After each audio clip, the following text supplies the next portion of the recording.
Welcome friends और YouTube channel विजय competition academy. दोस्तों मैं हूं विजेंद्र राजपूत और आज हम प्रॉफिट एंड लॉस में जो डिस्काउंट के जो सवाल है उन पर हम बात करने वाले हैं। इसमें हम बहुत ही बेसिक से लेकर जो लेवल वाले क्वेश्चन है वो सारे इसमें कवर करने वाले हैं।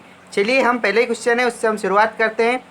एक दुकानदार अंकित मूल्य पर 10% की छूट देता है। उसे 8% लाभ कमाने हेतु अंकित मूल्य को क्रय मूल्य से कितने प्रतिशत अधिक रखना होगा। ठीक है, यहाँ पर आप मान लीजिए कि कोई वस्तु 100 रुपये की है। ठीक है, अब वो 10% की छूट दे रहा है तो वो कितने में उसको बेचेगा? 90 रुपये में। ठीक है, लेकिन वो चाहता है कि उसको 8% का लाभ हो।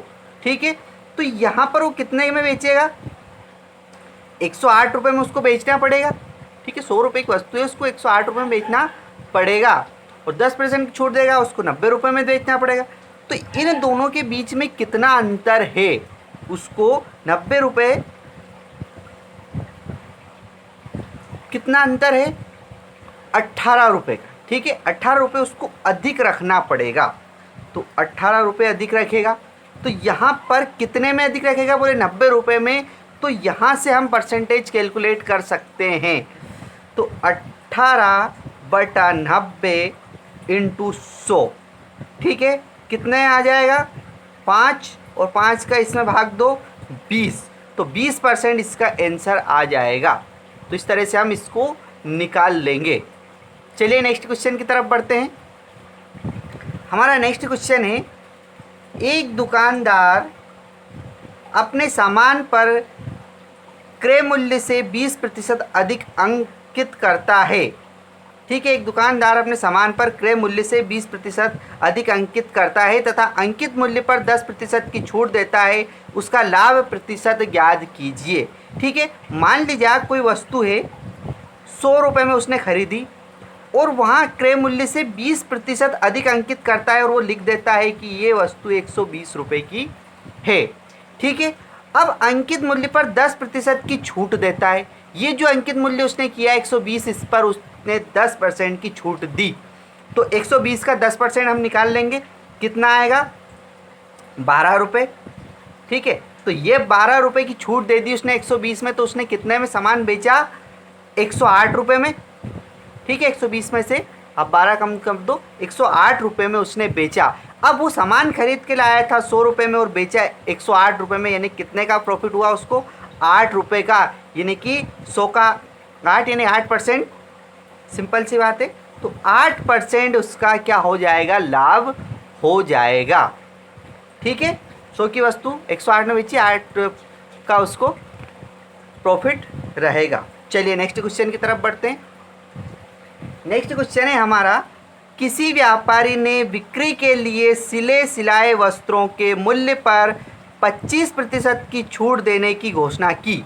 यदि कोई खरीदार 400 रुपये की छूट चाहता है तो उसे 320 रुपये मूल्य वाली कितनी कमीजें खरीदनी होगी। ठीक है, कोई दुकानदार है वो चाहता है कि मैं 25% की छूट देता हूँ, किसी कमीज पर 25% की छूट देता हूँ, और जो खरीदने वाला है वो चाहता है कि मैं 400 रुपये की जो सारी मैं कितनी भी कमीज खरीद लूँ लेकिन मुझे 400 रुपये की छूट मिलना चाहिए। तो अब दुकान जो खरीदने वाला है उसको कितनी शर्ट या कमीज खरीदनी पड़ेगी कि उसको 400 रुपये का क्या हो जाए, मतलब उसको 400 रुपये की छूट मिल जाए। तो देखिए यहाँ पर क्या बोल रहा है कि 25% उसने क्या दे रखा है? डिस्काउंट। ठीक है, अब इसी से हम कैलकुलेट करेंगे। तो 25% को हम सबसे पहले किस में बदलेंगे? भिन्न में। क्या करना पड़ेगा? 25/100 बराबर 1/4। ठीक है, 25 चुकू 100। अब देखिए यहाँ पर समझिए आप कि जो नीचे वाली ये है 4, ये आपका हमेशा अंकित मूल्य रहेगा। जो हम मेथड सॉल्व कर रहे हैं इसमें आपको क्या करना पड़ेगा? परसेंटेज को भिन्न में चेंज करो, और भिन्न में जब आपने चेंज कर ली 1/4 हो गया, तो नीचे हमेशा याद रखना कि ये रहेगा आपका अंकित मूल्य, यानी कि 4 आपका अंकित मूल्य है और ऊपर रहेगी आपकी छूट। ऊपर जो छूट है मैंने 1 रुपये की छूट है। तो 4 रुपये उसने अंकित मूल्य 1 की छूट दे रखी। बेच कितने में रहा है? इसका मतलब 3 रुपये में बेचेगा। क्योंकि 4 की चीज़ है, अगर 1 रुपये में उसने छूट दे रही तो 3 यहाँ पर क्या रहेगी, उसका जो विक्रय मूल्य वो रहेगा। एक चीज़ तो ये आ गई। अब यहाँ पर हम तुलना करके बेसिक सा ये निकाल सकते हैं कि एक जो कमीज है उस पर कितने रुपए की छूट मिल रही है उसको। अगर हम एक जो साइट है उस पर निकाल लेंगे तो बाकी साइटें हम आराम से निकाल सकते हैं। तो देखिए वो क्या बोल रहा है कि 320 रुपये उसका मूल्य है, ठीक है। और यहाँ पर हमारा जो मूल्य है वो 4 रुपये है, 4 रुपये अंकित मूल्य है और उसने 320 रुपये अंकित कर रखा है। तो इसकी इससे तुलना कर दी हमने, कितने गुना वैल्यू है, 80 गुना। अब हमको क्या निकालना है, विक्रय मूल्य नहीं निकालना है। अगर विक्रय मूल्य निकालना होता तो इसको हम 80 गुना कर देते, ठीक है। लेकिन हमें निकालना क्या है, छूट, कितनी छूट मिल रही है उसको एक पे। तो यहाँ पर 1 मिल रही है, इसको हम 80 गुना कर देंगे, नहीं 80 रुपये उसको एक शर्ट पर छूट मिल रही है, उसको जो डिस्काउंट मिल रहा है वो 80 रुपये मिल रहा है, ठीक है। और अगर हमको यहाँ से निकालना होता क्या, जो उसका कितने रुपए में वो एक शर्ट बेच रहा है, तो हम इसको 3 को इससे गुना कर देते 80 गुना, तो क्या हो जाता 24, ये इसका विक्रय मूल्य हो जाता। लेकिन इसको हमें कोई मतलब नहीं है, इसको हमें नहीं निकालना है। वो तो अगर आपको कभी पूछा जाए तो आप इस तरह से निकाल सकते हो। अब एक शर्ट पर या एक कमीज पर उसको कितने रुपए का छूट मिल रही, 80 रुपये का। लेकिन वो चाहता कितने का है, बोले मेरे को 400 रुपये की छूट मिले, ठीक है। तो कितनी खरीदनी पड़ेगी, बोले 400 में आप 80 का भाग दे दो, कितना आएगा, 5। तो उसको 5 शर्ट या 5 कमीज खरीदनी होगी, तब उसको 480 रुपये का की छूट मिलेगी। एक पे 80 मिल रही, तो इस तरह से हम निकाल सकते हैं। बस आप यहाँ पर थोड़ा सा ध्यान रखिए कि अगर कितने भी परसेंटेज अगर आपसे पूछ लिया जाए, बोले 20% की अगर छूट दे रहा है तो 1/5 हो जाएगा, 20 से 500, तो 5 ये रहेगा आपका अंकित मूल्य, एक छूट रहेगी तो वो 4 रुपये में वो बेचेगा। अगर यहाँ पर क्रय मूल्य दे रखा है, विक्रय मूल्य जो भी आपका जिस अंकित मूल्य दे रखा है इससे तुलना कर देंगे, और अगर विक्रय मूल्य दे रखा है तो इससे हम तुलना कर देंगे, और छूट दे रखी है तो इससे तुलना करेंगे, और बाकी की 2 चीज़ हम निकाल सकते हैं इससे। चलिए नेक्स्ट क्वेश्चन है, उसकी तरफ बढ़ते हैं। नेक्स्ट क्वेश्चन है, एक दुकानदार एक स्कूटी की विज्ञापित कीमत यानी अंकित मूल्य पर 10% की छूट देने पर भी 20% का लाभ कमाता है। यदि वहाँ स्कूटर को बेचने पर 7,500 रुपये का लाभ कमाता है, तब विज्ञापित या अंकित मूल्य ज्ञात कीजिए, ठीक है। देखिए यहाँ पर अब हम सबसे पहले क्या ज्ञात करना है कि कितने रुपए में उसने एक वस्तु खरीदी, कितने में बेची। उसके बाद हम जब जाके निकाल पाएंगे कि क्या उसकी कीमत अंकित मूल्य क्या है, ठीक है। अब देखिए सबसे पहले हम बात करते हैं, एक दुकानदार कीमत पर 10% की छूट दे रहा है। पहली चीज़ 10% छूट यानी कि 10/100 यानी 1/10 हो जाएगा। 10 की चीज़ वो कितने में बेच रहा है, 9 रुपये में। पहली चीज़ छूट है, 10 रुपये इसका अंकित मूल्य है और 9 रुपये में वो बेच रहा है। एक चीज़ तो हमने यहाँ से निकाल ली, तो ये हमारी MRP यानी कि अंकित मूल्य हो गया, और ये हमारा सेलिंग प्राइस हो गई। अब लेकिन वो क्या बोल रहा है उसके बाद में कि 20% का लाभ कमाता है। अब परसेंटेज को भी हम किस में चेंज कर लेंगे, भिन्न में, तो 20 से 500 यानी कि 1/5 आ जाएगा।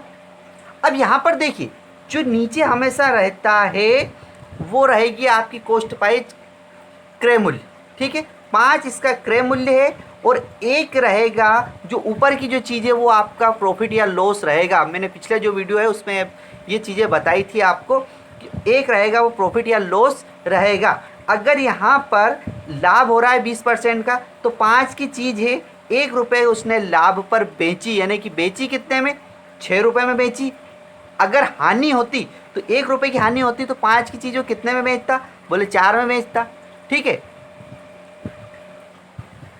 एक चीज़ तो ये हो गई। अब देखिए यहाँ पर समझने वाली चीज़ ये है कि ये अंकित मूल्य है और ये आपका विक्रय मूल्य है, बेचा है आपने, और यहाँ पर ही क्रय मूल्य और यहाँ पर भी बेचा है। तो इन दोनों की हम तुलना कर देंगे, क्योंकि ये भी विक्रय मूल्य है, ये भी विक्रय मूल्य है, तो इससे हम तुलना कर देंगे तो हम क्रय मूल्य ज्ञात कर सकते हैं। इससे हमने 9 की तुलना की, कितने गुना गई, इससे 2 गया, 3 बार, यानी कि 3/2 गुना वैल्यू है। और ये इसका क्रय मूल्य है, तो इसको भी हम 3/2 गुना कर देंगे, ठीक है, तो क्या आ जाएगा 5×15/2 यानी कि 7/7.5 है ना, 15 इन दोनों का गुना किया 5×15 15/2 यानी 7.5 रुपये आ जाएगा। तो ये हो जाएगी आपका क्रय मूल्य, कॉस्ट प्राइस 7.5 और उसके बाद जो आपकी सेलिंग प्राइस है, विक्रय जो मूल्य है वो 9 रुपये हो जाएगा और ये 10 रुपये अंकित मूल्य MRP हो जाएगा। ये 10 रुपये हो गए। ठीक है, अब हमारे पास 2-3 चीज़ है, ये आप इतने में खरीदी, इतने में बेची और ये इसने मूल्य अंकित कर रखा था। तो 7.5 रुपये की वस्तु उसने कितने रुपए में बेची? 9 रुपये में। तो आपका जो लाभ है वो कितना हो रहा है? 1.5, 1.5 रुपये का लाभ हो रहा है। लेकिन वो क्या बोल रहा है, बेचने पर भी 7,500 रुपये का उसको लाभ होता है। तो इस 7,500 रुपये की हम इससे तुलना कर देंगे। ये हटाया, यहाँ पर 0 लगाया, इससे काटा 5, तो 5,000 गुना वैल्यू है। तो हमें निकालना क्या है? विज्ञापित मूल्य अंकित प्राइस, मतलब जो MRP है वो निकालना है। इसको भी 5,000 गुना कर देंगे। तो ये इसका इसमें गुना किया तो 50,000 इसका क्या आ जाएगा? आंसर आ जाएगा। तो उसके जो विज्ञापित कीमत थी वो कितनी थी? 50,000। ठीक है, नेक्स्ट क्वेश्चन है, एक दुकानदार अंकित मूल्य की गई कीमत पर 23% की छूट देने के बाद भी 10% लाभ कमाता है। यदि वहाँ इस वस्तु पर 56 रुपये का लाभ कमाता है तो उसका अंकित मूल्य ज्ञात कीजिए। सेम टू सेम ऐसा ही है, 23% यानी 23/100, 23 की वस्तु 100 की वस्तु पे 23% छूट यानी कि 77 रुपये में उसने बेच दी। 10% लाभ यानी कि 1/10, 10 की 11 में बेच रहा है वो, है ना, लाभ हो रहा है। 9 तो तब होता है जब हानि होती। अब इन दोनों की हमने तुलना कर देंगे, कितने गुना? 77, 7 गुना वैल्यू, तो इसको भी हम 7 गुना कर देंगे, क्या हो जाएगा? 70। अब देखिए, कॉस्ट प्राइस, सेलिंग प्राइस और MRP यहाँ पर 70 हो जाएगी, ये 77 है। ठीक है, 77 ये और ये 100 कितने? ठीक है, यहाँ पर जो प्रॉफिट जो लॉस है इसमें कितना? 7 रुपये का प्रॉफिट हुआ, उसमें 56 रुपये का कितना हुआ? 8। ठीक है, तो इसको भी 8 गुना कर दो और 800 आपका आंसर आ जाएगा। बहुत ही सिंपल है, सेम टू सेम पिछला जो क्वेश्चन किया था वैसा ही है, कुछ भी नहीं करना है। ठीक है, चलिए नेक्स्ट क्वेश्चन की तरफ बढ़ते हैं। अब हमारा आता है क्रमिक बट्टा। ठीक है, क्रमिक बट्टा 1, 2, 3 तरह के बट्टे। 3 क्रमिक बट्टों 20% और 10% तथा 5% के समतुल्य बट्टा ज्ञात कीजिए। कुछ भी नहीं करना है, इसको भी आप भिन्न में चेंज कीजिए। 20% यानी कि 20 से 500, 1/5, 5 की चीज़ है, 1 रुपये इस पर छूट मिल रही है, यानी कि आपने कितने में बेची उसको? 4 रुपये में। ठीक है, पहली चीज़ हो गई। दूसरी 10% बराबर 1/10 यानी कि 10 की चीज़ आपने कितने में बेच दी? 9 में। 5% यानी कि 1/20, 20 की चीज़ आपने कितने में बेची? 19 में। चलिए इसको क्या करना है? जमा लो। पहली बार आपने जो अंकित मूल्य है वो था 5 रुपये, लेकिन आपने बेची कितने में? 4 रुपये में। दूसरा 10 रुपये की थी, 9 में बेच दी आपने। तीसरा 20 की थी, बेच दी 19 में। इनका गुणा कर लो और इनका गुणा कर लो। इनका गुणा किया आपस में तीनों का, 1,000 रुपये आया। इन तीनों का आपने गुणा किया 4, 9 और 19 का, तो ये आ जाएगा आपका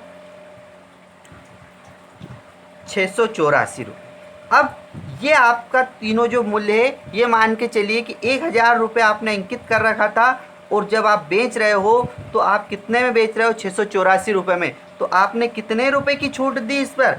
इसमें से इसको घटा दे, क्या आ जाएगा? 316। ठीक है, अब आपने 316 रुपये की छूट दी कितने पर? 1,000 रुपये पर। इंटू अगर 100 कर दे तो परसेंटेज आ जाएगा और इसका यहाँ, यानी कि 31.6% ही इसका समतुल्य बट्टा रहेगा। ठीक है, पहले 20% दी, फिर 10% दी, फिर 5%, तो कुल मिलाकर उसने अगर एक बार में अगर देखा जाए तो 31.6% की उसने छूट दे रखी है। ठीक है, इसी तरह से हमको करना है। 20% 1/5 यानी 5 की चीज़ आपने 4 में बेच दी। इसी तरह सबका इसका गुना कर दिया, इसका गुना कर दिया, टोटल कितनी छूट दिया आपने टोटल? बोले 306 रुपये 16 रुपये की दी। कितने में दी? बोले 1000 पर दी, तो 300 रुपये। इस तरह से हम कर सकते हैं। चलिए नेक्स्ट क्वेश्चन, इसी पर आधारित एक क्वेश्चन है। 12 से 1/2% तथा 10% की दो क्रमिक छूट देने के बाद चांदी की एक प्लेट को 6300 रुपये में बेचा गया है। इस प्लेट का अंकित मूल्य ज्ञात कीजिए। देखिए, सबसे पहले तो हम 12 से 1/2 यानी कि क्या हो जाएगा? 25/2 परसेंटेज है ना। इसको वापस भिन्न में चेंज करेंगे तो इंटू 100 करना पड़ेगा। क्या हो जाएगा? 4 1/8। ठीक है, अब पहले जो ये है, ये आपका अंकित मूल्य, ये छूट है, तो बेची कितने में? 7 रुपये में। 8 की चीज़ है, 1 की छूट दी, मतलब 7 रुपये में आपने बेच दी, पहली चीज़। दूसरा 10% यानी कि 1/10 यानी 10 की चीज़ आपने 9 में बेच दी। अब क्या करना है हमको?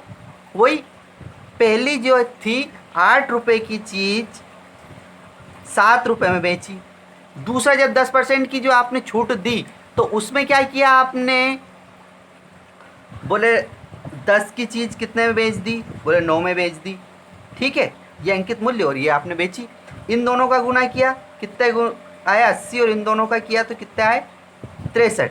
ठीक है, अब 80 की चीज़ है, आपने 80 की चीज़ यानी कि 80 रुपये आपने अंकित किए थे और बेची कितने में? 63 में। और यहाँ पर क्या बोल रहा है? 6300 रुपये में बेच रहा है। तो इस 6300 का हम इससे तुलना कर देंगे। कितने गुना वैल्यू है? बोले 100 गुना वैल्यू है, इसका इसमें भाग दो, तो ये 80 को भी 100 गुना कर दो, यानी कि 8000 आपका क्या आ जाएगा? आंसर आ जाएगा। ठीक है, 80 का इसमें। तो इस तरह से अगर हमको ये दे रखा है तो ये निकाल सकते हैं, और ये दे रखा है तो ये हम निकाल सकते हैं। तो ठीक है दोस्तों, आज के वीडियो में लगभग मैंने जो छूट वाले, डिस्काउंट वाले हैं, वो लगभग बहुत सारे क्वेश्चन इसमें सॉल्व कर दिए। अगर आपको इसके अलावा कोई क्वेश्चन में डाउट हो तो आप कमेंट्स करके बता सकते हैं। और अगर वीडियो पसंद आए तो लाइक कीजिए, और चैनल को सब्सक्राइब नहीं किया है तो सब्सक्राइब कर लीजिए, ताकि ऐसे ही वीडियो मैं आपके लिए लाता रहूं। थैंक यू दोस्तों।